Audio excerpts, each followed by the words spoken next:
Hello and welcome back to the final series of the day. Week 3 is almost over. I am now joined by Jag, as we said goodbye to Orbital. Jag, how's it going, mate? You ready to come back? I know you started out the day, and now you're coming back.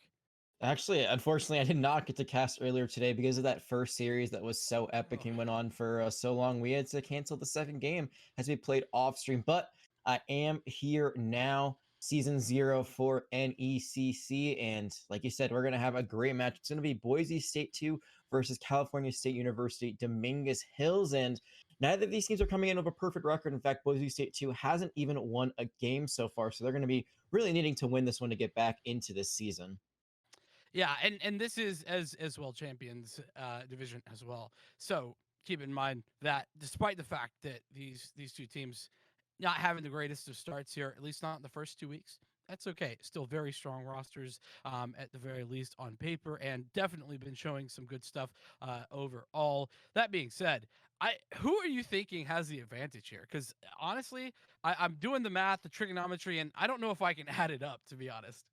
I mean, I got to see Boise State 2 last week, in that last game as well on the stream last time, and they played it really close against Sacramento State 1 for a bit. They went to overtime on Icebox, and then they got to Ascent that second map, and things did not go in their favor. I haven't had a chance to see Dominguez Hills yet, but from Coach Jim, I've heard very good things about them in the past, and there are some players I've actually recognized from some other tournaments, some tier 2, tier 1 Mm. stuff, so I think that they might have some superior firepower, and I gotta say, I think my bet goes to them so far. But Boise State too. I mean, the fact that they have two different teams in the Champions Division, I believe, is very impressive. So the fact that they've got two teams that can play at the highest level, we'll see if they can bring it out here. But Dominguez Hills, they're gonna get my vote. Dominguez Hills, interesting. Honestly, I think that you've convinced me. I think that makes the most sense as we are into the agent select, and that's a nice little bit of memory. I love the 5 Yorus. Before that, the five Vipers as well. You love to see that from the side of California State, but nonetheless, we are getting into Ascent, our first map. And what are you expecting, Jack? Agent selection can be a little bit interesting here, depending on how teams want to go. It can be indeed. And one thing I've been constantly saying is please just stop picking the Reina. It's just she's not nearly as good as she Thank used to you. be. I mean, she can still do pretty well, but her carry potential is so much lower. And Jabal did not heed my warning whatsoever. They are going to be going in with the Reina. And I think for the most part, there's a lot of staples here that you see on Ascent, which is going to be our first map. We already know our second map will be Haven. So we'll get to that eventually. But I mean, the Cypher, the Jet, the Sova, they're all pretty much mainstays, but we do see a few differences on the side of Dominguez Hills. They're going to run the Cypher versus a Breach. Breach, I believe this is the most popular map that he's played on usually, and then the Reyna versus the Phoenix, both duelists that can self-heal and both can flash and stun, but I gotta say, I think Phoenix is in a much better place right now in the meta than Arena is. Yeah, I definitely think so. Well, that certainly came to be in our last matchup. The Phoenixes on Vine in particular really showing strong for both sides in that matchup. So we'll see if Bayv can do the exact same thing here on Ascent.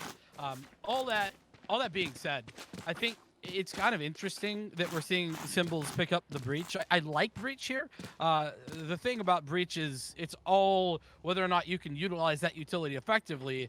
Otherwise, sometimes struggles. Not meant to set up yourself. Always going to be meant to set more on the team side. And it's not always about just actually hitting the flash or hitting the damage. It's sometimes just about creating space and clearing out points. But if you're not doing either of those things, then your abilities are just going to be going to waste. But we're going to see what they can do here on A early on. Boise State walked up slowly, but now the push is there. Getting caught up with the cage and the Cypher utility as well, but eventually able to break onto that side as the spike getting planted. Everybody just allowing for this to happen, though. It's now the utility coming out, getting some information. The Owl Drone included in that as the first frag does go the way of Bayv. So California State looking good as they swing in to retake. Shan, another frag as that's the sonar dart to give information, and every single kill going the way of California State as they retake. They retake, they get the flawless round, they get the defuse with plenty of time to spare, and now they're going to be able to pick up some more ghosts and friendlies that have been left behind. I mean, it was a great initial approach by Boise State too, but they use all of their breach utility to get in. They use the flash immediately, and it does clear out the point, but then what do they have to hold it? They don't really have much in their pocket, unfortunately, and they split up, they don't hold the right angles, and there they do give it up. And as I'm looking at this buy right now, it looks like surprisingly a bit of a buy from Boise State too after losing. I think we always talk about the possibility of a bonus round, but a lot of these teams don't want to wait for it. They want to go for it, and they're going to go for it right now on B. Yeah, it seems like there's some adjustments there often as the first frag going the way, though, of these attackers. So maybe this force flight working out to their favor. Now getting aggressive, the Lear, as well as the flashpoint going out onto B. There's nobody home. So same thing over at A. Nobody was there, as now one bad dog swinging through that smoke, trying to pick something up, but that is not very effective. So the defenders coming back in here, doing work and making this look a little bit easier. That being said, J-Ball not wanting to get shut down quite yet. Trying to swing into 3 players is Baby, but that is not going to work out in your favor most of the time. Riley, the sole player left. He's in a 1-on-2, tries to swing out for the right weapon, but it's not got a lot of bullets in there. And so Symbols closing things out, 12 HP left, Jag. Yeah, that time they were able to do the exact same play. They just run in and they're able to get a pick right off the bat, which really opened things up for that attacking side from Boise State. I think the other thing is that you see the Reyna, you know, she did survive a little bit longer than other heroes or other agents could in that potential situation. She still couldn't clutch it out, but it was really the gun not being there for Riley, running out of bullets near the very end, because both players alive for Boise State too were very weak. But that gambit paid off. The buy worked out for Boise State too, and now they're going to go for pretty much a full buy here, except for Symbols. Yeah, exactly. Fully invested into this round, so that definitely makes things a little bit dicier if you ask me, especially considering, you know, losing this round, you would be in a bit of an economic rut. Though, J-Ball, that's a very nice start. AV goes down, and so a man advantage. Let's see what they try and do with it, Jag. Yeah, I mean, if you're the defenders, you already have to play super passive now, so you can't put anyone down mid unless you want to make one site a little bit weaker, and you also don't have great guns. So I was surprised, honestly, that they just didn't play it aggressively and run into them down mid. I think that's a good thing to do when it's a save round. But I mean, it looks like right now they're just playing really passive on the attack, which is a bit surprising because they have superior firepower, and like you said, they have that person advantage, but right now, they are playing this as safe as possibly could be, and there's nothing wrong with that when you want to rotate well, but if you take too long, you might be running into a whole army. Yeah, well, that's 2 players at the very least, one around the edge of that dart cover, but it's just one frag in return, and a very nice sonar dart pulled out. Makes that very, very difficult. Zeke well placed, so it's just Riley left, and a bit of deja vu, but this time not even close. It's going to be the Jet picking up the frag, and that's 2-1. And I feel like Boise State, too, could have won that round a lot quicker, but I also respect that they didn't want to press too far, because even when you don't have good guns, you can still win rounds. I mean, that's what being thrifty is all about in the Classic. You get a bit too close, able to hit its alternate fire to the head, and that's going to be almost a guaranteed insta-kill. But still, they get the job done, and now we're going to see the first full buy from both sides, and oh my goodness, is that an Odin coming online? Yes, it is. Oh, I do love to see me an Odin. That is unsurprisingly going to be over there towards the B site, just trying to get a little bit of spam done. But nothing quite gained off the back of that just yet. It looks as if the attackers, they just want to play this slow and steady, just like that last round. Don't want to give anything away too early. And, you know, that usually is a pretty good decision on the map of Ascent. The default drag can be very strong. It can be, and I think it enabled them in the last round, but they still played a bit patiently after that. But here, they're still waiting for that initial pick, or maybe they're just trying to cause some noise. They haven't really done that. They did get the orb on A, so that can kind of direct the defenders to say, oh, maybe they're going to be going towards A, but it's actually more of a mid approach. I think the biggest thing is that Silva has to be really careful because they have the spike mid, and if they're caught out, that could be very deadly for Zeke, but it looks like they will be able to rotate out of that. And again, just Boise State too, they're they're waiting for that initial pick, but they're not going to find it just yet. Yeah, lots of passive play here from both sides. Actually, the defense not really getting too aggressive. The most aggressive they've gotten is that Odin over towards B. But with that being said, it looks like the group up is finally happening, and mostly towards A. It looks like it should be an A split. Zeke getting some information with that sonar dart. Does get peeked though. Makes things hard. Curveball coming around the corner, but has AQ gonna be able to pick up that frag, and now the double swing is good. So a second for the Jet, doing big work, make it 3. That's a big swing from one mad dog, and unfortunately getting punished for it, leaving the Sova 1-on-4. The Odin in hand. Honestly, you might just want to get away with this weapon. It's so expensive. It's just gonna be frustrating if you lose it.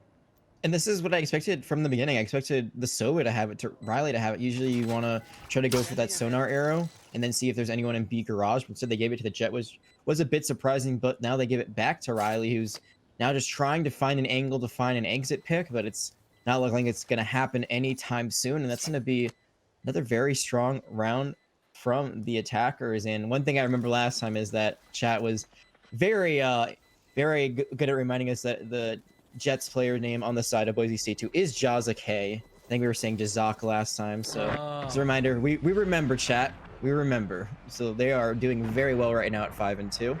And that's going to be another round for Boise State after losing the initial one.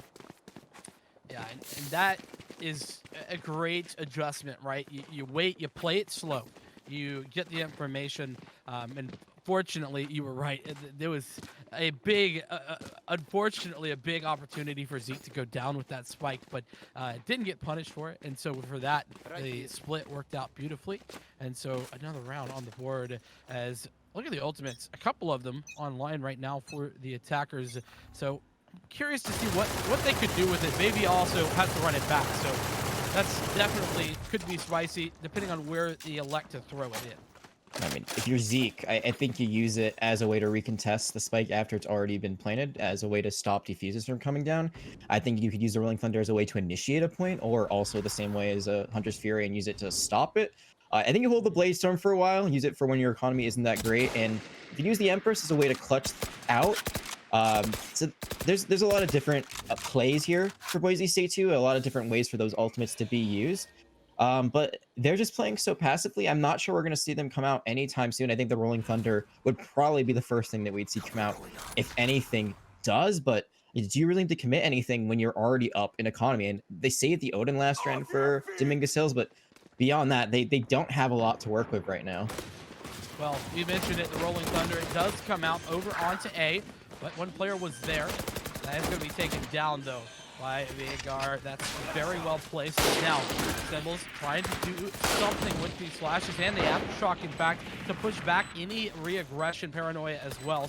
So much going into this one choke, and from underneath, able to pick up that frag, but swinging around the corner, so very strong. 2 frags going the way of the defense, but that is short-lived because Yeoman just winning out these gunfights, and to follow it up, it is still 2-on-1.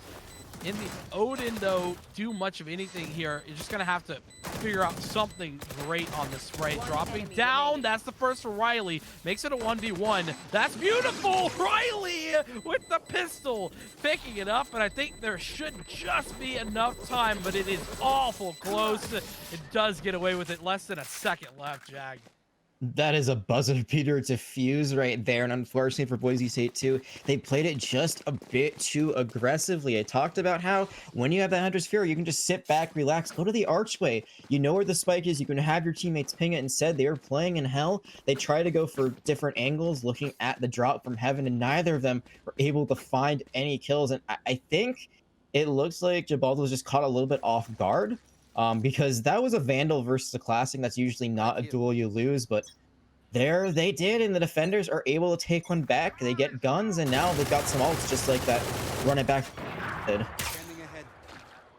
Yeah, I mean, not to mention, by the way, the fault line. You know, the main ability for the breach also knocks you off of the spike, so you don't even need that rolling thunder necessarily. There's lots of options. But speaking of which, that's a very nice headshot. Jabald going to be picking up that frag and well solidifies the advantage. Operator in hand. Jazake, a nice shot. As now it's Riley having to defend this site. Gets two, but Zeke able to return that frag onto the opposing Sova. Puts Bayv in a tough situation. Already utilized that run it back as mentioned, so has to do it alone as he just gets, just spotting out the one, swings the corner, able to pick it up, not gonna fake the TP, gets into the back, but it's just 1 HP, and Heavy winning that one out. What a 1v2 clutch. And what's most impressive about that is they didn't have any curveballs going into that at all. They'd already used them previously, and somehow, some way, they're just able to get to, because I'm not sure what happened. They don't get the operator, so that is not the worst case scenario for Boise State 2. They didn't give up that gun, but that's a round they really should have won it again. It's like these scenarios where they're up and they've got the numbers, and yet still they're just not playing the right angles. They're not reacting fast enough. They're not playing far back enough. I mean, Boathouse is like the first place you're gonna look when you're defending on B, when you've already planted the spike. Where's the second place? It's always gonna be in that corner, and that's actually the first place they look that time. And either way, they're able to clear out sight, and Bayv able to bring it back to even. Charles AK already going to be utilizing that Blade Storm early into this round, and Jabald trying to get aggressive. The curveball comes through. It's enough for Bayv to pick up the frag. So man advantage already now for the defenses. This is starting out quite strong. You had that clutch in the last round, obviously, and well, a much more solid win the round before. Somehow, though, still enough cash to pick out mostly guns here for the attack. Boise State 2 in a pretty good spot, all things considered, despite those losses. But now they have to group up towards A and try to make something work over here. Looks like Symbol's looking to go in. There's the dash to engage with. Now, Blade Storm has to come up big, but it's Riley who comes up way bigger. Bayv drives in for one as well as one mad dog. And it is 4-3. And this is exactly why I hate the Odin. It's just such a good gun. The high rate of fire, you don't need to be accurate with it. You can just spray and pray. A lot of the other guns, like a Vandal especially, you can't really spray. Like you want to hit that one tap, and if you don't, then it goes all over the place of where the hitbox ends up being. Phantom you can spam a little bit, but like the Odin is just so deadly, especially if you have it at range and from above. Every time Riley is just going to be taking the exact same angle, and besides that one paranoia from Veigar a little bit earlier that helped shut it down, Riley is just a force to be reckoned with right now. And every time they're going to go for the exact same play, which basically stops Boise State 2 from ever trying to enter onto B immediately. So 3 rounds now in a row for California. And it looks as if Shan wants to change things up, get aggressive over towards B. And the Hunter's Fury, Riley picking up one with that and a couple of tags as well. So pretty solid stuff, getting lots of value out of that ultimate. And now you're in a tough spot, right? 3 on 4. What do you do here? You're stuck in mid. You got the Empress, but you are stuck in mid, so it's not a great location. I think throwing the shock darts to create space and do some damage is a great idea. So Zeke is going to clear out Catwalk for just a little bit, but now I've been completely spotted out by that recon bolt. I think you try to send Reyna on the flank with her Empress. That's really your only like big brain play that you can go for, and it's going to be boom or bust. Well, right now it's looking bust, but because those frags picking them up. Shan, 3 to close out the round. 5-3 now. California State, they are looking to just regain control late into this first half.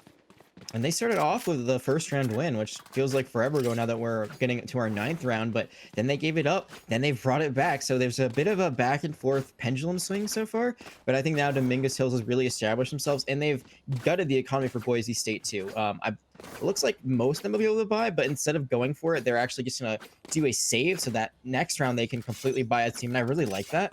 The question is, how do you play this? You still have 3 ultimates, so you still have utility. Do you just rush onto a point and try to get it over quickly, try to get as many exit frags as you can, or do you still play this the same way you had, which is going for an early plant and then usually not being able to defend it? It looks as if right now the plan for Jabald is to just get aggressive? Okay, maybe not. Looked like they wanted to walk through that dark cover, but not going to be doing that one. So it is just a spread out offense right now. The paranoia comes through, but it's just a little bit off. And nice taps. 1, 2, and 3. One mad dog picking up those frags in mid. And that is the danger, right? Whenever you have the not ideal weapons, the sheriffs in hand, you can just get swung by a vandal. As they do that, it's devastating.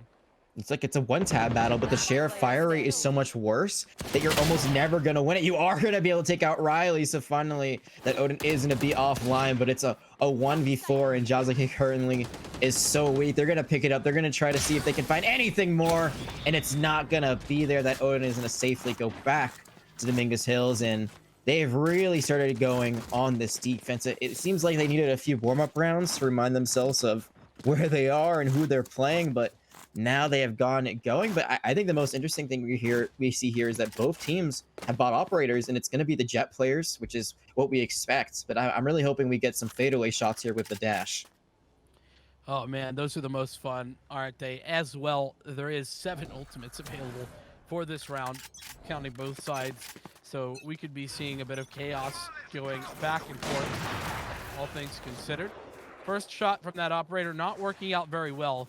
But Jazake does get aggressive. There's one player playing inside the dark cover. That Omen was potentially able to swing through, but it's going to fall back as it's Shan who picks up the first frag with an operator there. Jabold getting just a little bit too aggressive over towards B, and the dry peak getting punished for that. So now, man, disadvantage as well.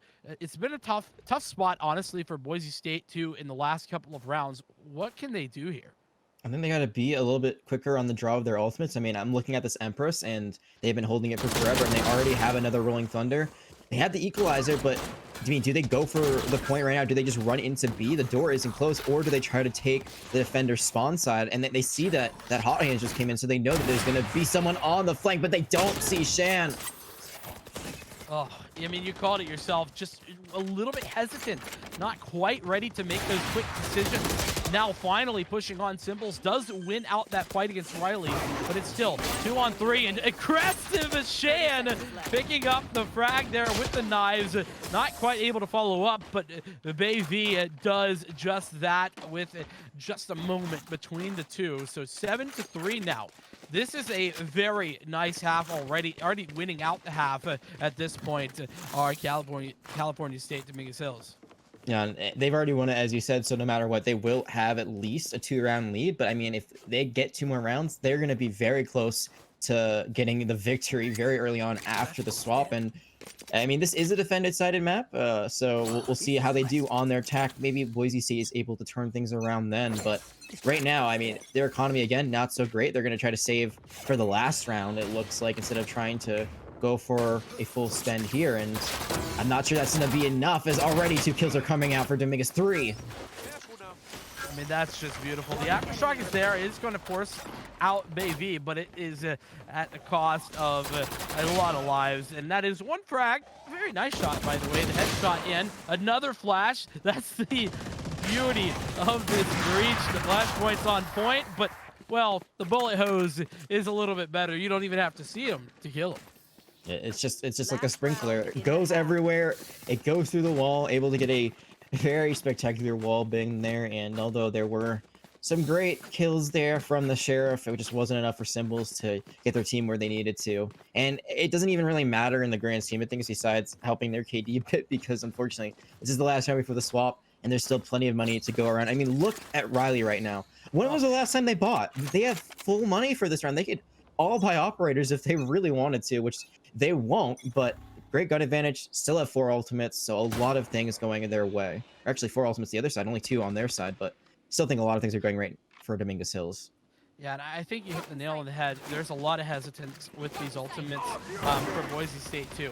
There goes one of them, finally getting thrown in. It is going to tag down Riley, but it is not enough for anything but 1 frag. So it's just a 1-for-1 trade as Jazake tries to get aggressive here, but it looks like one player is looking for that push, but not able to find it. Gambera going down. Now the swing. Kazake just swings out and finds frags. Baby finally shuts down that rampage, but it's still a one-player disadvantage, as now you've got to run back in here with not all that much time left, considering now, oh, that was a massive frag, needed to be found, and it's now 1v3, already found the first, has the paranoia in hand, so that's going to not hit anybody, and Jabold with the frag closes down the half 8-4. And I think there, if you're one mad bad dog, you really have to use that teleport when it's a 3v2. Try to go into boathouse, try to get some information about where they are on point, and then cancel it. Get out of there. Go back to where you were. It's great. It's great recon, and that's what you really need when you're down a person. But they don't do it. They don't commit it, and we finally see the Empress come out. I think that was the first time in 12 rounds we saw it come out, and look at the value it got. It got a lot of value for Boise State too. So if they're a little bit quicker on hitting their ultimates instead of holding them for a rainy day, I think they might give themselves a great chance going on to this defense. This is pistol round once again. It's a reset. We'll see if Boise State 2 can come back. They're only down by 4. It's not the best situation. It's not the worst either. They could be down quite a bit more, honestly. So we'll see what they can do now that sides are swapped. Yeah, I definitely get the feeling there, all things considered, not a terrible half. And, well, it's looking as if it's just a slow walk over towards B for California State, as now they turn on the Jets, starting to pick up the pace and move over onto the site. No real player here to defend, with that one exception of Zeke, but they have been taken down very quickly indeed. So 4v4, this retake is coming. And I really want to see how the Cypher plays this. Cypher is notoriously not so great on attack when you're trying to get onto a site, but once you have it, once you've got the spike planted, they can be great to stop defenders from getting on there. They got the camera, they've got the tripwires, so we'll see how they do with this. But it looks like right now it's going a little bit better for the defenders. And certainly a great opening, though. Trades not so much. One Mad Bad Dog picking up 2, but Jabold just right-clicking away. There is symbols as well. So winning out those duels where it matters the very most. And so it's going to be 5 for the Boise State 2 side. They have started to kind of bring things back now.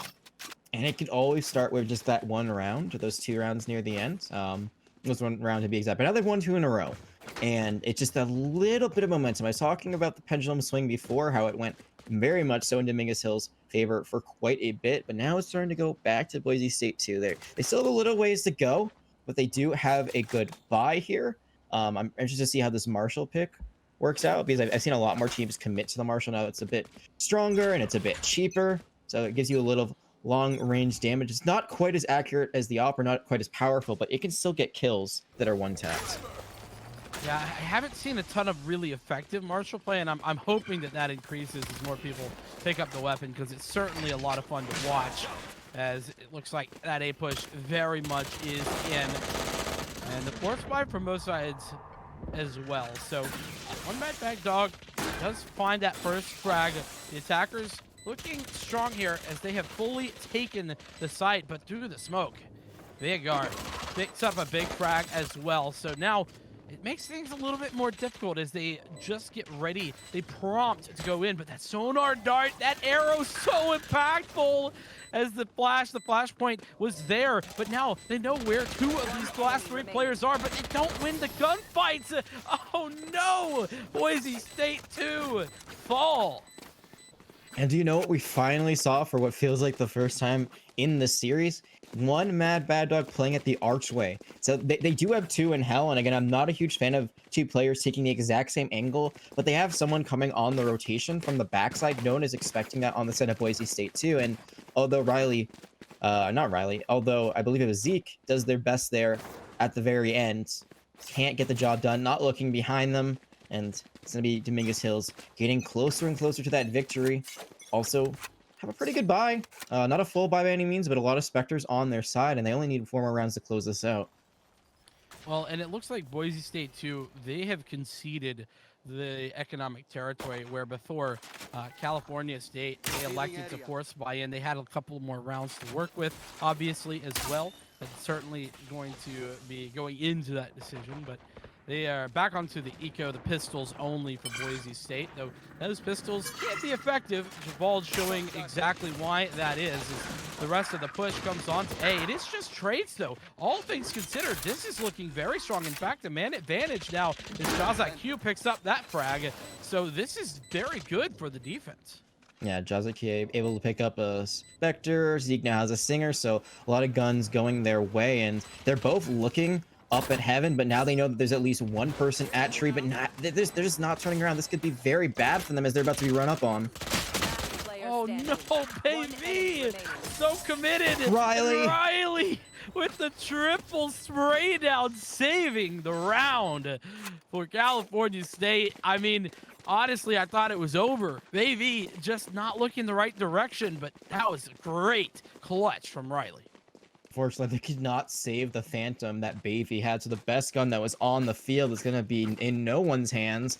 That's going to force them to buy a little bit more, but they're still going to have priority here with the guns. Riley is going to stay with that Spectre, but one thing I'm really interested to see is how Jazake plays on this operator. It's going to be the first one we're going to see from either teams after the swap, and now that they're on the defense, it gives them great opportunity to just take advantage of angles and set up a bit earlier. Looks like Shan is just a bit of a connoisseur of this Odin. Picking it up, obviously, you know, we've seen that from Riley, but Jazake, that's a way to shut down that Odin before it can do much of anything. Taking it out before it can start going as Shan falls and another to follow. Bay V going down as both of the duelists available for the attack have fallen. And what was I just talking about? I was talking about the operator. I was talking about Jazake. When you're a Jet and you have the option to sit up before the attackers, you know, just take the angles that you want, this map is basically your playground. But when you have to rotate, that's when things can get a bit more suspicious. And now they know that's going to be right around the corner. Certainly do. There is one frag fought back. One mad bad dog. He's there, available, but missing the shots. Jabald winning that out. Now the operator picks up the spot on the Ganbara. Is now 2-on-4. Like, what even can you do here? Zeke swings out, wins that duel with ease. Now, could be one for the Cypher, but not much more, especially not with that sonar dart thrown inside the dart cover. A little bit unfortunate there, as it's the first round picked up after what was a couple in a row for California State. I think the problem is that they had the wrong players at the wrong positions. So I think one Mad Bad Dog had to be the one on point, and you needed Riley to be the one in the back. Obviously, when it's a 1v3 and the Hunter's Fury is going off, that's kind of just telling everyone where you are. So that it might have not been the best play to try to do it as a way to contest the spike defuse, but that's your best play there. So one Mad Bad Dog, if they could stay alive, if they can be hiding long enough, use the Hunter's Fury. You save it for this round instead. They've got 4 ultimates versus 4 ultimates on the other side, so lots of ultimates all around, but Dominguez Hill don't have a lot of money to spend, and that's coming out with the fact that they have mostly Singers. Yeah, mostly Singers. A lot of aggression. Hitting up onto B. Zeke first frag, and Jabald chiming in as well. It's looking like all the frags go in the defense's way, barring just the one, and Riley spraying wildly, trying to find Zeke as he picks up a triple kill to close out the round and narrow this scoreline. I felt like at that point, Riley was just like, all right, come kill me. I give up. I don't know what they were shooting at there. I'm not exactly sure what the plan was, but I mean, no harm, no foul. It's not a lot of money they gave up there for the frenzy, and now they're gonna have the Odin once again, which is their favorite gun. That's been made pretty clear. And I mean, the Odin versus the operator, Jazake now starting to come alive, come online, and I'm gonna take Jazake, I'm gonna say, in that duel if it does happen. I mean, listen, that's the way the history looks. Jazake winning, of course, that one-on-one duel. But yeah, 10 ultimates, by the way. Not a single person doesn't have their ult up here. So I think we could see some craziness. Where do you think that they should put these towards on the attack? I think, I mean, you don't want to take that duel. So already that kind of changes the plan because now you're down one. I think you make a lot of noise one place, and then you use the Omen teleport, but use it as a bait. So you don't actually teleport anywhere. You just use it to get the noise, and everyone knows it, and then you go on to the same point that you were originally making sound at. And that's just a big brain strat that I think of, but I don't know if there's enough time. I'm not exactly sure what their plan is. I mean, they bought here, and if Dominguez Hills loses this, they're almost guaranteed to lose the next round as well, and then get closer and closer. So there's a little bit of separation from them as they have not had nearly as much success on attack since the swap. And as you said, things are getting closer and closer for them, so they got to make a move eventually. Well, and much like on Boise State's attack, it feels like they aren't quite sure where to use these ultimates necessarily. 30 I seconds like left. the idea of throwing in a nice little fake, but we haven't quite seen that just yet. It looks as if it's going to be a B hit. Most of the players here for the defense have already gotten out of there, and in fact, all of them have. The dark cover is going to be cutting them off as AV trying to get aggressive. The curveball comes through. Does wind up one. Can he get out though? 24 health. Is able to get away. Now the running back is online as well as now a 4-on-4 rather for this retake. And I'm surprised they don't use the running back immediately. It's going to give them 100 health, but they're kind of caught out right now between a rock and a hard place market, as well as defenders, while the Emperor's going to come in. But 3 are going to get paranoid, but still a 4-on-4. That's great utility usage initially, just stalling out this push as long as possible. Now it comes through. 2 players moving towards the site. One still with the operator in market, but it's not going to be quite enough as the frag's not really going the way of the defense. In fact, none of them, with the exception of Symbols finding one, and Jazake does pick up 1 on 2 on the exit, but that is still a round victory in the hands of the attackers. California State, they have put themselves back on the map after just a 2-round deficit. That was a round they had to win. They did win it, unfortunately, because so many of them died. Their economies are still not great. So I'm wondering how they're going to go for this buy. If they're going to go for the Bulldog and full shields, or go for a Vandal or Phantom and light shields. And it seems like my question has been answered, as most of them are going for the light shields. And if you get into a spam matchup, that can be the difference maker. 25 extra health or 25 extra health protected. That can be the difference between life or death. But most importantly, Riley has the Odin and Jazake has the operator. I think those are the biggest takeaways after that last round. Well, and unfortunately, the defense relegated to 2 Guardians as well. That definitely makes things a little bit more difficult. And so now, well, I was going to say Shan has that Blade Storm already picking up a frag. Bold going down. As now that run it back utilized. We thought we would see it in the last round. Now it's used to create a lot of space over here towards the gardens. Getting aggressive, does get sent back though. That does allow for Shan to comfortably walk up into this position and hold off rotates before they're even able to come through. Zeke falls to that hold, and Kambara with 1 as well. This is looking devastating now for the defense as they've just got 2 players left. And this neural theft is actually going to be huge because they find out exactly where the operator is. So that's going to be, oh, we'll say that might be a good taken out of their hand. Oh, it is not just yet. A bit of a misplay there by Shan, but Bayv is there to clean it up. That's going to be the operator going into their hands. And what a perfect time to get it. This is the last round they need to secure this first map. Yeah, exactly. You know, pretty much perfectly played there. You like to see the space created right by that run it back to basically allow for Shan to easily walk up there without any danger, and potentially find another frac as well. It's all recon there. I mean, you use the run it back and you lose it, but you know there's someone on the stairs. But they turn around. If it was Symbols, they turn around, so they're able to get the person that was to the left. And oh, that's going to be Jazake falling. So that operator battle happened really quickly, and already it's going to be offline for Boise State. I mean, Shen stepping things up big time here in the last few rounds. Already found the first in this, what could be the last round. One bad dog as well.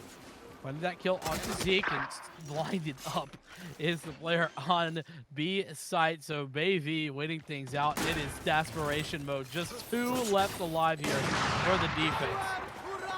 Hunter's Fury coming out, doesn't hit anyone just yet. They do know where they are though, and it is going to be the final blow as Bayv and Riley get kills back to back, and it was close for a little bit, but at the end of the day, it looks like Dominguez Hills just pulled out all the stops and were able to persevere and get, I mean, a 6-round differential. Again, it's not the biggest win in the books, but it's still pretty clean at the end of the, it's just overall just pretty clean.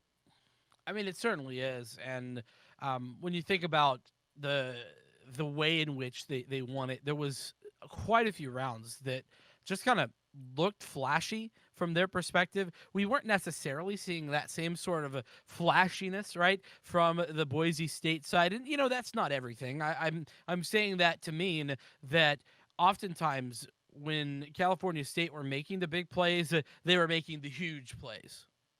And I think also they had some very big like players step up. I mean, you look at the leaderboard and 4 out of 5 of the top fraggers are Mm. from California State. But Riley in particular is really impressive. Sova usually not a character that gets too aggressive, but they really shine on that Odin. But there were some plays other than just the Odin that were really great. And I think there were like 1v2s that they won back to back.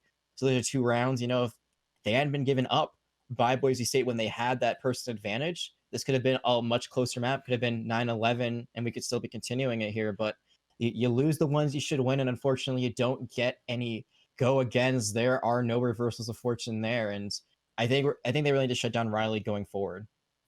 Yeah, they certainly need to make those adjustments, and we're going to give them some time to try and make some adjustments before we move into the second map of Haven. So for that, we're going to go to a short little intermission whilst they do that, and we'll be right back with you to finish out this series potentially right after this. Alrighty, everybody, welcome back. Apologies for the bit of an extended pause, but we have returned. We're getting ready to go into Haven. And of course, California State, they're up 1-0 in this series, Jag. What adjustments do you think Boise State 2 could make to try and bring us to a map 3? Well, I'm glad you asked that, Vincent, because you and I were talking about this during that extended break, and one thing we both agreed on was the Reyna pick.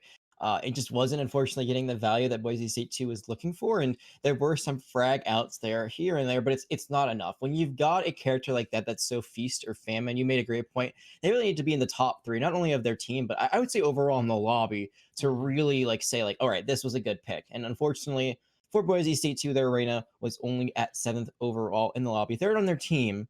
That's a big part of why they were not able to get the win there. They weren't able to secure kills. And another thing was that they weren't able to finish rounds where they were up early on. There are a lot of 1v2s that they ended up losing.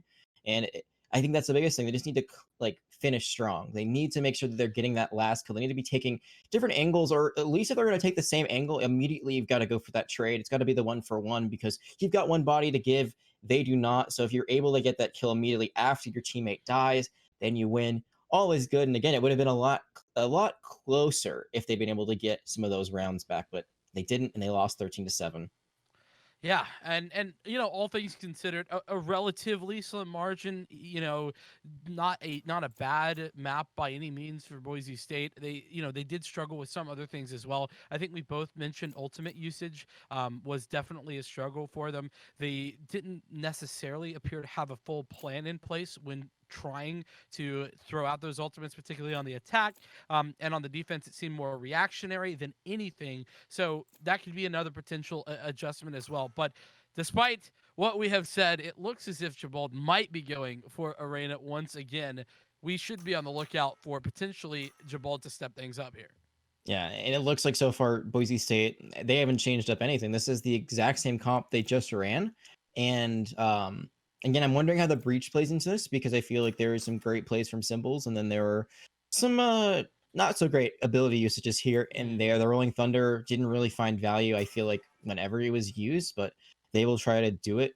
But on the other side, we might see Zero going on the Reyna. So we are going to see the Reyna mashup, and we're not going to see a Jet come out from them. So that's very, very interesting. We're going to see how that plays out. And I got to say, I think I actually do like Boise State's comp just a little bit more going into this. Well, and what's odd about the lack of a Jet, right, is Haven, right? It's so operator centric, or at least it Mhm. can be. And the Jet obviously has such great abilities that work well with that operator. And the fact that we don't see the Jet here definitely seems a little bit odd. That being said, on the other side, Zero going with the Reyna, I think it's good for the Reyna duel. Actually helps them out. But going against just about anything else, that does make things a little bit more dicey. And Riley now on a Sova, the amount of utility available for the attackers right now is incredible, especially in comparison to what we see for the defense. Yeah, for her second, Riley looks like they were going to the sky, but it was just a bait. They go back to the Sova that they top fragged on last time, mostly in part because of their Odin play. I think what you brought up was a very good point, though. I mean, Jet's usually your operator player. They won't have to worry about that as much on the attack right now for Dominguez Hills for a little bit. But I mean, if you don't have a Jet, usually it's a Raze because she has the blast packs that help her get in and out of fights if need be. But there's no one that really has that ability on the side of Dominguez Hills except for maybe Zero. If they're able to get someone on the ground, they get the soul orb and then they're invulnerable and they kind of wraith away. But that means you have to get the first kill as opposed to like missing a shot and then getting out with one of those abilities. Yeah, exactly. Makes it a little bit more difficult. So information gained off the back of that camera. The cage come out, but the push is in, and the frag as well. Good. Zeke falling down here on the defense of the A site is Baby. Gets into a prime position, curveball prepped and ready. Swing is there, but gets hit in the head for the trouble, and so the hot hands has to come out in response. But they know exactly where Baby is sitting, gets blinded up through, but they've forgotten about him. It doesn't matter the swing. Good with Zero. Keeps doing massive work on the Reyna with these frags. We talked about it at, well, a lot as we come in. That opposing Reyna now picking up the frag. It is 1v3, the first of that already dispatched. 3 bullets, now 2, not quite enough as Riley cleans up the round. Cleans up the round, and it was really a battle between Zero and Jabal, and you kept talking about how big that would be, you know, when they go face to face. It was Jabal who comes out on top of that duel, at least that time around, but Zero does enough damage to get the win, and that was just a great play there by Baby. I mean, they basically bait everyone to look at them. They know exactly where they are in the corner because of the hot hands. It's got a little bit of an area of effect, so you can see it sometimes through walls a little bit. There, they just peeked the wrong way. Then they did turn around on Zero, but it was a bit too late. And now we're gonna see. I think this is a good play from Boise State. We've seen some force buys after losing the first round, but they're actually gonna go all classics. And Riley now gonna be on the Guardian, so definitely not afraid to bring out some of the less meta guns here. It's refreshing, man, to see the classic in the second round. You know, not something we necessarily always see, but the confidence to just go for the low purchase, no real need to force buy in, and we are seeing a very, very slow round here for the attackers. They just want to bait out any sort of aggression on the defensive side, and right now there is some aggression, as in Zeke pushing over at A, but otherwise it's been very slow with just about a minute left now in the round. Camera taken out. It is very slow for the attackers, which is a bit surprising because we've seen that sometimes the attackers have had the advantage. They have the better gun buy, and yet they still play it very passively. I mean, the one thing is they have gotten some damage on the side of Boise State right now. They've got 2 players that are weak, and now they're going to get the first kill. So that default pick has finally come through, and we're going to see where they push through, and it looks like it could be mid or it could be to C.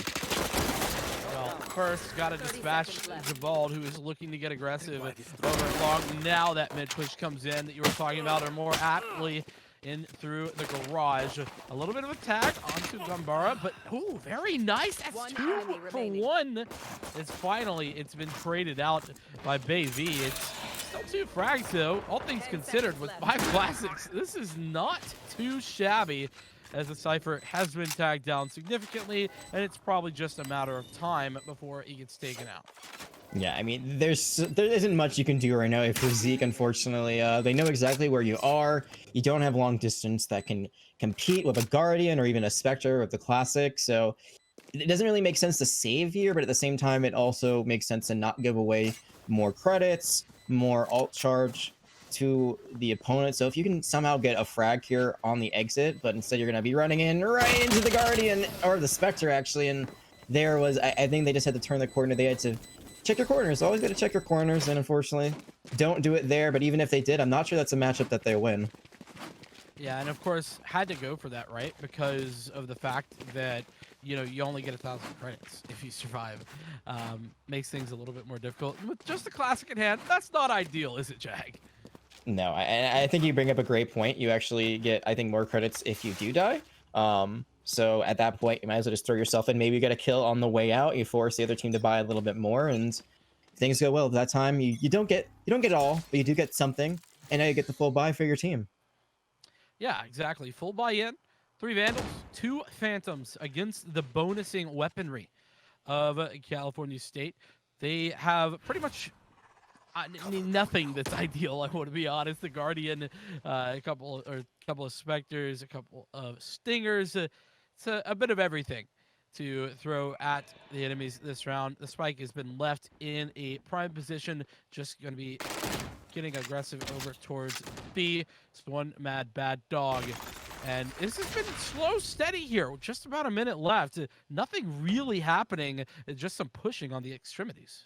And it's interesting because this is like the exact same as last round, but now they are at a disadvantage. This is what I would expect after they know that this is a bonus for the defenders. And now that they lost the first pick, they lost Riley, they might have to change up their game plan. But I mean, I think there's 2 ways to play this if you know you've got the worse guns or the lesser guns going into this. Either you just run in, or you just play it slow and steady and you try not to lose the first gunfight. Unfortunately, they do. And now you really can't play slow and steady because there's only 30 seconds left.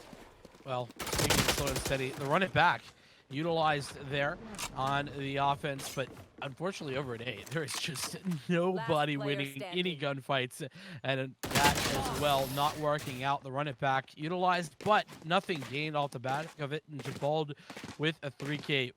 Proc's a flawless round now for Boise State too. I think, yeah, so going back to what I said, I think the best plan there is just run it down in mid, try to plan it on B, get some extra money, maybe get an alt orb or 2, or, you know, at least charge from the spike plant, because there's no way you're winning that round at long distance. They try to take C and A, both that have great sightlines for the defenders, and neither option was a great one. So unfortunately, they take a few L's there, take a few deaths for the first time, but now they can go for the full buy. And again, this is gonna be the first time we do see both teams full buying, but Jabal gonna open things up early. Yeah, very nice frag as well. Well, make it 2.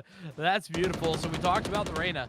This is the Reyna popping off, playing very well in the early stages of this map. One mad bad dog does kill Zeke over towards A. That was the sole defender over in that direction. He got a little bit too aggressive on short, as now Rambara just trying to take an engagement here at B, but he's just going to hold the rotations for a little bit longer. Solely the Jet is available at A, as the rest of his team, well, I'll say the rest, the 2 other players push over towards A. But this is where it gets a little bit difficult. You have to try and do something with that push over towards A. Gambara not going to win that duel on the flank, and oh my goodness, that's just a great frag that you love to see. That being said, we spoke about the Reynas. The Reynas are doing work right now as Zero pops the Empress. Low HP though.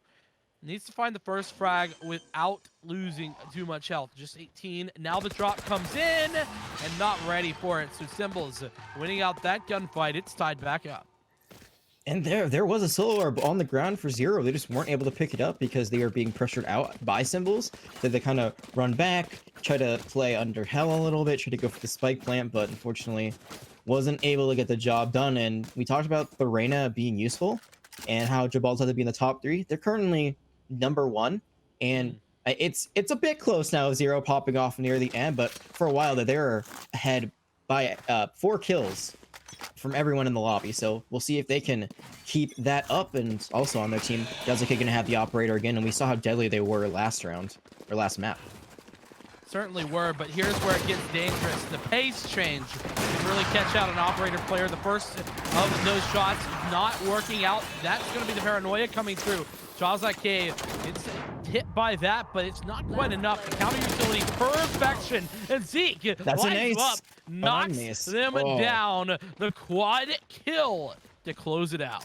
I got too excited. You know, I saw the numbers in the top right-hand corner, and I was like, oh, finally seen it, but unfortunately thought a little bit, not enough there, I'd say. Didn't think enough before I said that, but still a great play by Zeke nonetheless. Now we're going to get a little bit closer to the ball, who didn't actually get a kill there, but this is a play I wanted to see from Dominguez a bit earlier. I think on like the second round, or the third round to be exact. I wanted to see them go for that exact play when there wasn't an operator online, but Jazake going to be playing in A Heaven or on C Long almost every time where they have the best sight lines. Yeah, it certainly is. For this time, though, over towards B, at least for the time being, playing up on top, trying to find something, but that spray not working out in Jabal's favor. Bayv winning that one out. So, makes things a little bit more difficult, especially that big fragger that we were just discussing going down early. So, that man advantage, what do you do with it? How do you proceed, Jag? I think right now they're playing this really smart, is that they didn't actually just immediately run into a point after getting one kill. They're playing for map control. They need to make sure that Zero stays alive here. But they're just playing all angles. They're playing all points. I think they're trying to find someone who's trying to rotate all the way around. You know, a defender taking a very aggressive flank, trying to find someone out. Haven't been able to do so just yet. And since you now know that that operator is going to be on A, if you can get this trade, which you do, now you just run all the way into A.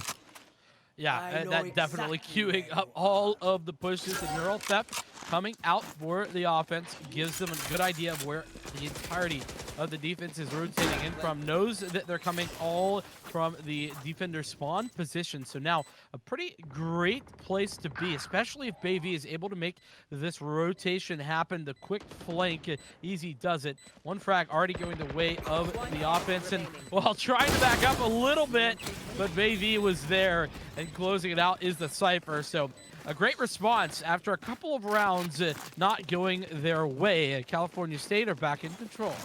This is exactly what happened on the last map, where at first they built up a small lead, then they gave it up, and then they battled their way back to having a pretty big lead before halftime swaps. And we're quite a ways away. We're still 6 more rounds away before we get there, but this is where you start building things up. CSUDH does have enough money to buy another op, and the whole team can buy, but we saw Riley, how much they popped off last time with this Odin. It's now back in their hands, and I feel like as long as they avoid the operator, as long as they avoid CSUDH early on and they don't give up that initial pick, they've got a lot of great ways to enter points.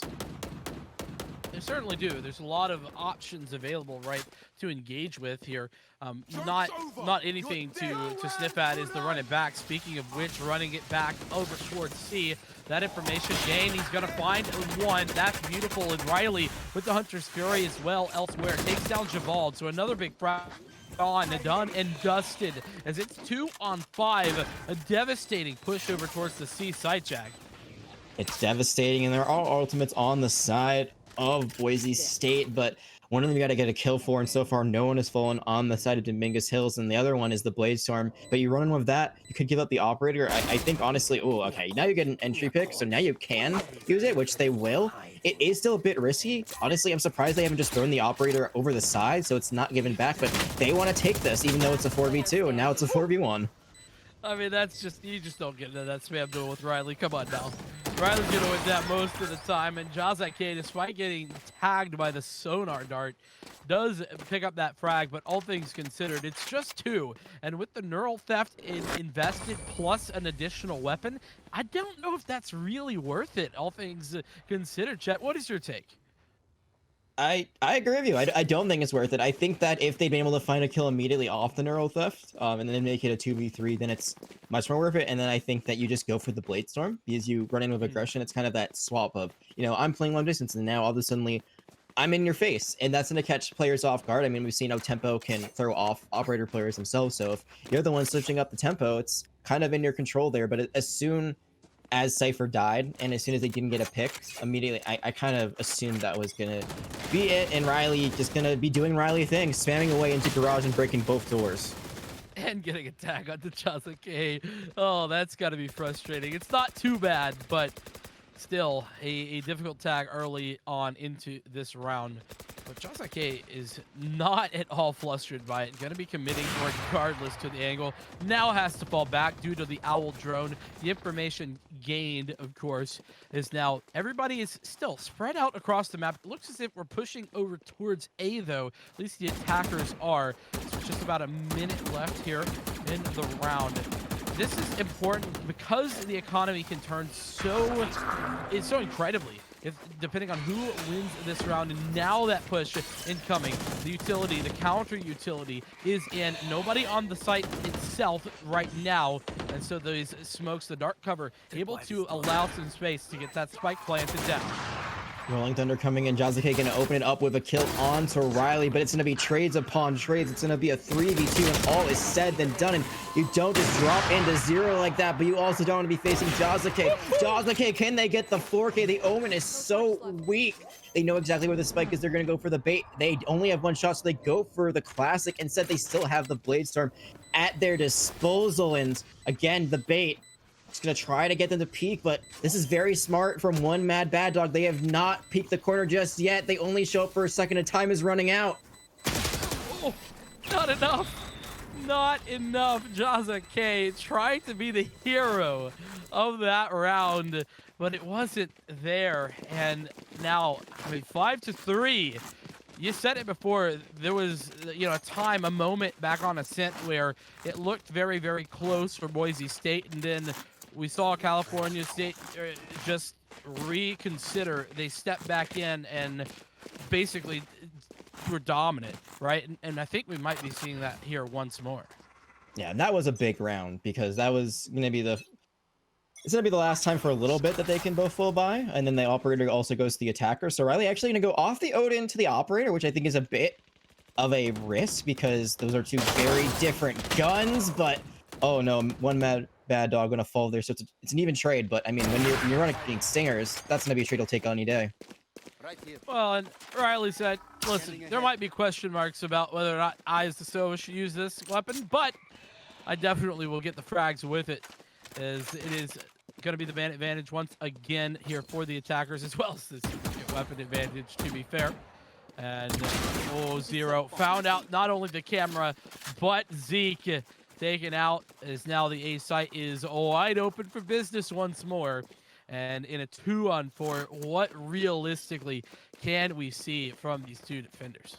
I mean, I think if you're Viagar, just keep your Phantom. It's the only good gun that you really got. The Spectre from Symbols isn't the biggest loss, and they're about to be running right in to this Vandal any second. There it is. Yeah, that's just not going to work. They're going to be able to cover all angles because they have so many people. So your Viagar, just run away. It's not worth it. It's actually not Vagar. Now it's Symbols. So you actually do lose the best gun on the field. So maybe not for Symbols you just run in because you do have full armor, but you could just try to save it so you don't have to buy that next round. I'm not sure. I think either way you're going to be facing a lot of enemies very soon because they're probably going to realize you're not approaching them, so they're going to try to track you down. Well, look at where I thought Cypher was actually in mid. My apologies. I got scared there for just a moment. Thought the Cypher might be on the flank. No, not to be. Symbols should ideally get out with this. Yeah, no need to be taking that fight. Oh, like you said though, and especially the fact that you don't get as much cash as well makes it imperative that you don't lose that weapon there after that round. And so, all of that being said, we are into a interesting position. It is 6-3, and there's 3 rounds left in this half. It's interesting indeed. This is the round that they really need to win on the side of Boise State too, to be able to get into a position where maybe they can tie things up going into the half. They do have an operator online once again, so Jazuke has to win the duel or at least get that opening frag immediately.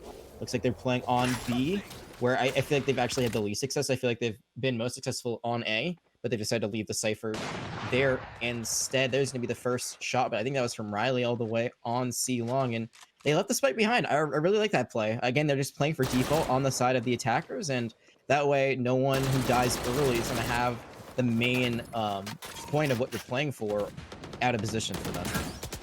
In all fairness to Jazuke, they really haven't been playing mid, giving them any types of opportunities to kill people with the operator. That being said, though, Riley does have an opportunity and takes it. Taking down Jabal, another big fragger like we were talking about. Bayv has done a great job of getting themselves into the position. And oh my goodness, Zero. This is a fake, by the way. This is all a fake. It doesn't matter. It's just a fake. And they have gotten all the way onto C with it. Hook, line, and sinker. That was an incredible push coming through from California State. I really wish we had a replay of that, because that was the collateral kill right there. That was 3 kills, and what you called it perfectly, that was a fake. Zero was the only one on A, and someone was able to get 3 kills there. That is, I mean, that's the potential of Reyna. She doesn't have as much of that usually in those big fights. I feel like especially if there are already players from Boise State actually on the point. You saw that they were trying to re-enter onto A, which I think was a bit of a miscue there, unfortunately. But that's going to be the lead guaranteed to Dominguez Hills. We've already seen a situation where they ended up going, I believe it was 9-3 when all things were said and done, and they could be at that exact same score. It was actually 8-4, if I'm being correct. Yes, yeah, that's correct. And honestly, I'm still flabbergasted that it got 3 on that one. But we are into the next round, and it is a 1-for-1 trade over towards the garden, the grass area.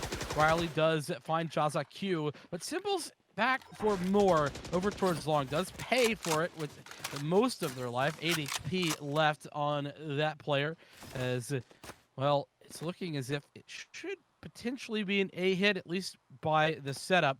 But with a minute left, honestly, wouldn't be surprised to see California State just wait this out. See what they do. I mean, C is completely open right now, or at least it was for a second. It looks like that Breach is roaming in garage, but that is the most open point. And that's where the Omen is looking right now. But the spike is actually going to be in Riley's hands, and that's a great aggressive rotation. Now the spike is down, and for the first time, what feels like forever, Dominguez Hills finding themselves at a disadvantage. Well, that disadvantage was short-lived. Pastor curse. Yeah, left. For just a moment. Though that being said, it's still the spike in a very, very tough spot. Vanguard still on the defense, swinging in though is 0 and able to dismiss away. That again, the power of the Reyna in the 1v1s, and now it's gonna be onto one mad bad dog potentially on the rotate, but no, it looks as if the Breach moving the other way. But with just 8 HP, what can Symbols even do here? Yeah, I mean, nothing. They don't have Rolling Thunder. That pretty much makes it impossible. At this point, you're just trying to flash someone and immediately get the headshot, but you're going to be running into 2 different angles that's being covered, and you don't turn around, you don't check your corners, and yeah, if they had a full health pool, that could have been a very different story. But that was just, you know, you go for the play, and unfortunately, it does not work out in your favor. There isn't much else that can be said about that, and luckily for you, at least, it doesn't reset your economy too badly, as you can still buy. But there are some players on your team that are going to have to go for a bit of a light buy. Zeke in particular, who has actually now become the top fragger just by 1, is going to have to go for the Bulldog. Yeah, and in general, we are seeing some huge step-ups, particularly on the side of California State. We see Zero having a great game right now. Riley as well was up there, but Jabal trying to say, listen, not the only rated player on the field. I'm here too, and I will get these frags, fix up the first, giving him an advantage. Now over to the defense, something we've not yet seen for Boise State in the last couple. Definitely could give them a great opportunity as they are trying to rotate effectively towards this A site, because that is where the spike is headed. The information, I presume, gained by a camera. Didn't quite see it, but this is, once again, one mad bad dog playing the flank, doing it perfectly, and now getting onto the site with the rest of the team. It's still 3v3, though, so all things considered, not really that big a deal, as the defense certainly could find it. But, oh, what a shot! Through the dark cover, through the wall, headshot straight into the Cypher's noggin. Is now the spike able to get planted down, and there's 2 players sitting around the corner. That owl drone spots both of them as well as getting the tag. So the Hunter Fury comes in. The first already down. Jaza Q though getting aggressive. That's a bit of a problem. Now tagged down low though. Riley pushes in. Easy does it and closes it out. It is 9-3. So they improve their first half scoreline to California State. They do indeed. It's only 1 extra round, but it's also 1 round that puts you even closer to finishing out this series very strongly. If they could run the gambit and get 4 more in a row, that's going to be a very nice scoreline going into bedtime, which I don't know if they're going to be going to bedtime yet on the West Coast, but here on the East Coast, I know I'm starting to feel a bit tired. But I mean, you can't if you're Dominguez Hills. You got to keep this energy going. You got to keep it running through. We talked about how the lead did kind of fluctuate at one point back to Boise State in that last map. So far, we haven't seen that come out, but this is what Boise State did step up a little bit after the swap. They were able to get a few rounds in a row, and then Dominguez Hills himself put the battle back into it. So it's not over till it's over. But right now, I mean, Zero really stepping up for this team. You noticed it, I'm noticing it, but also, I mean, one mad bad dog as well. So the top fraggers from the last map, they're doing well on the side of Dominguez Hills, but it's great to see different teammates be able to do well on different points of the game. Yeah, it was Baby and Riley really topping out the leaderboards for the last time. No, of course, nobody really doing poorly, to be fair. It's now this push coming through. One Mad Bad Dog going to win out that fight, even on Omen action, working in his favor. It's now the right click. Oh, that's disgusting stuff from Symbols. They want to pick that frag up. It is still a man disadvantage, though, for Boise State 2, as Symbols has to get aggressive, doing just that, working out, but it is just trades. As One Mad Bad Dog swings around, it's frags for quite a few, and 3 for One Mad Bad Dog, as that is a pistol round in the books. Solid stuff there to pick up the 10th California State. And correct me if I'm wrong, but I think that was in fact a 3K for One Mad Bad Dog. So great stuff there from the friendly. Now they are now the top fragger in the lobby, so taking that spot from 0 just a little bit. And it's always interesting to see characters that you don't expect to frag out. I mean, like controllers, especially like an Omen. Usually see them as someone who plays a bit more passively because their abilities are very important for re-engaging points, even if you're down a member or two. But I mean, if you're finding the kills, doesn't matter really who you're playing on. And right now, with 3 more rounds to go before this is over for Dominguez Hills, they're not going to care who's getting them. They just want to get those kills quick and easy. Yeah, and a bit of a half investment, actually, interestingly enough. Not fully invested, but, well, that is a very nice shot. Symbols going down early on. It does net some control over here. Up close and personal with that Marshall is not the ideal place to be using it. Zeke recovers that weapon, now trying to do the same. Now, not going to work out, so that up close and personal stuff still not working out. Bald now trying to do the meme with the knife, and Riley says, all right, dude, we'll take the 1v1, but I'll win it anyway. And we'll go mano-y-mano, and I am the one who's going to come out. And in the chat, we're seeing honor duel. I respect it. So Riley giving some kudos to their opponent in that one. But I mean, like, I think the biggest thing was that Jazaki just went a bit too close to the sun. I mean, when you got the Marshall, you should really be playing back. You can't out-duel a Spectre at close range like that. And like you said, it was a bit of a commitment. They still can buy. Some of them will have light armor, but this is going to be a bonus round for Boise State 2. And at this point, you're just avoiding overtime because like if you give it one more round, that's the best you can do. If you can win 9 rounds in a row somehow, you'll go to overtime, but then there's no guaranteed winner. Absolutely. That's great job opening things up, though. A 2-for-1 deal.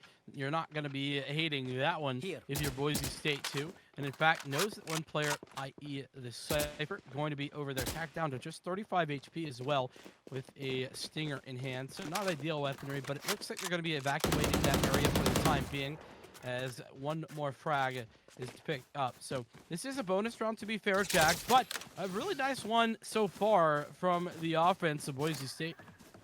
Yeah, and the biggest thing is like they're winning pretty decisively so far.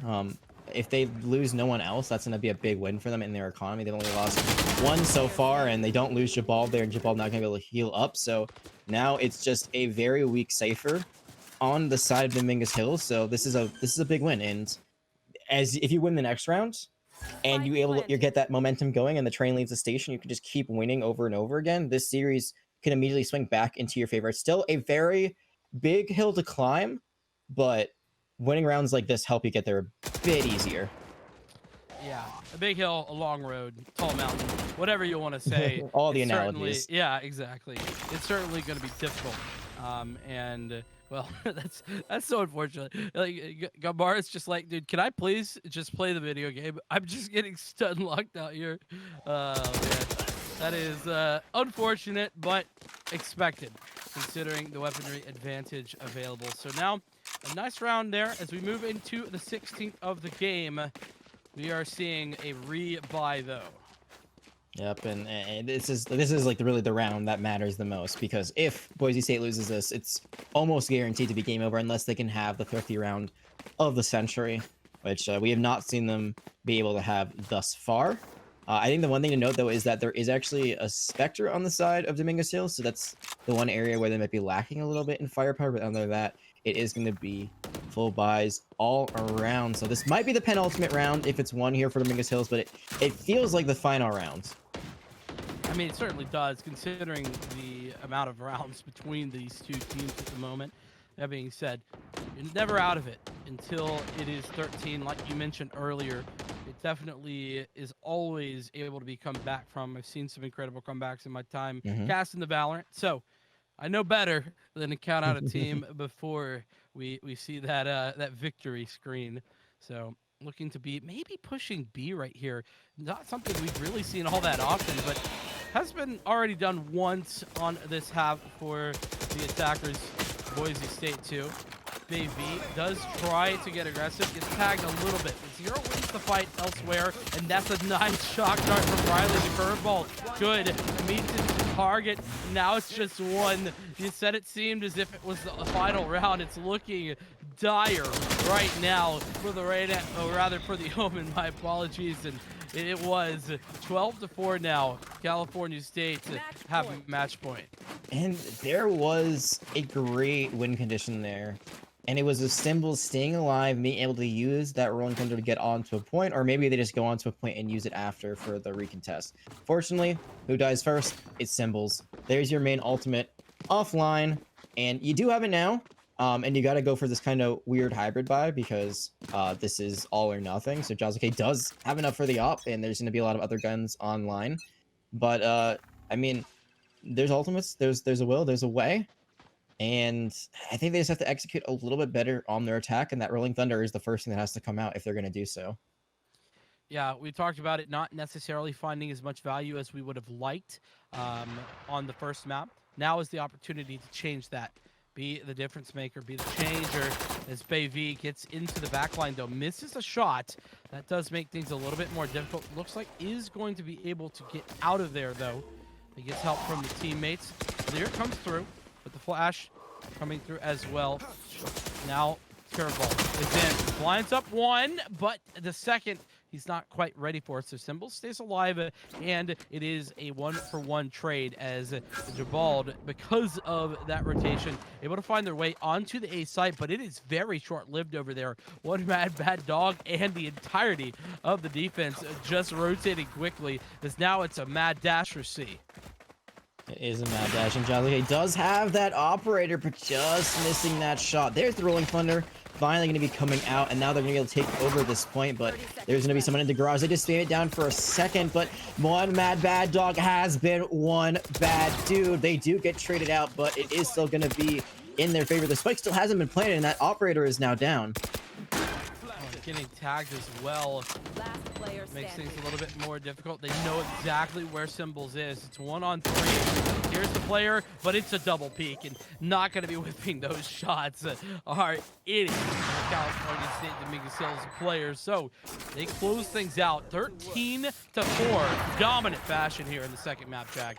Absolutely. A bit more dominant than on our first one, but they get the job done nonetheless both times around. And you know, this time around, they didn't give up that lead. We saw before after the swap that they kind of gave up their momentum a little bit. Their rhythm wasn't as in sync, and then they had to refine that groove later on. This time, it was never out of question besides one bonus round. That was it, and everything else was all music for Dominguez Hills. They're now going to be moving up to 2-1 on the season. Boise State, too. They're still trying to find their first win of season 0, but I mean, they played well at certain times. I think the biggest thing is, we talked about it a lot, but the Reyna finding value.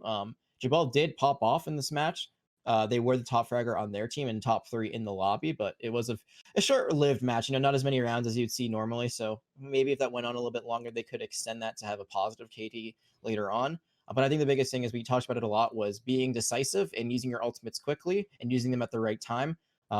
We did see a Rolling Thunder come out at the very end, but it just seemed a bit too late, you know, and they didn't clear out garage, so that operator was taken offline. Jazuke playing a bit too close to the sun. I was really surprised they were taken off by the flank, and then at the end of the day, Symbols just getting pincered at the very end. There's nothing you can do there.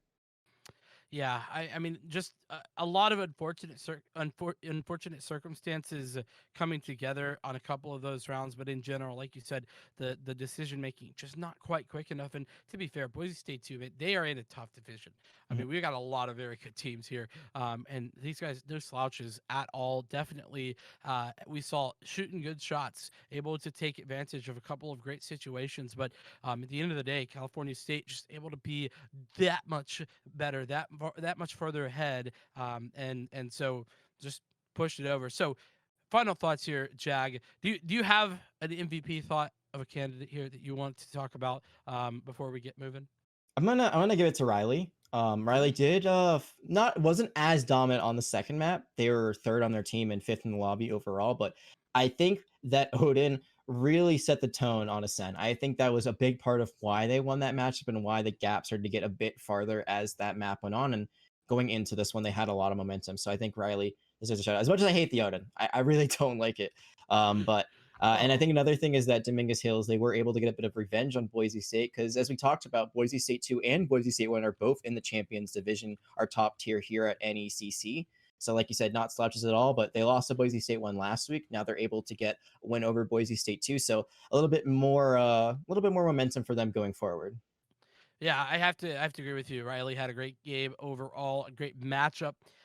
But with all of that said, it's about time for us to get going. It's been Hmm. a long day of matches, and it's been an exciting one as well. Thanks so much for everybody who has tuned in. It's been a great time. But with all of that said, we're gonna have to get out of here. We will see you next week, or well, maybe even tomorrow on the NECC channel. So don't forget to tune in, drop a follow. Either way, you guys have a wonderful evening and good night.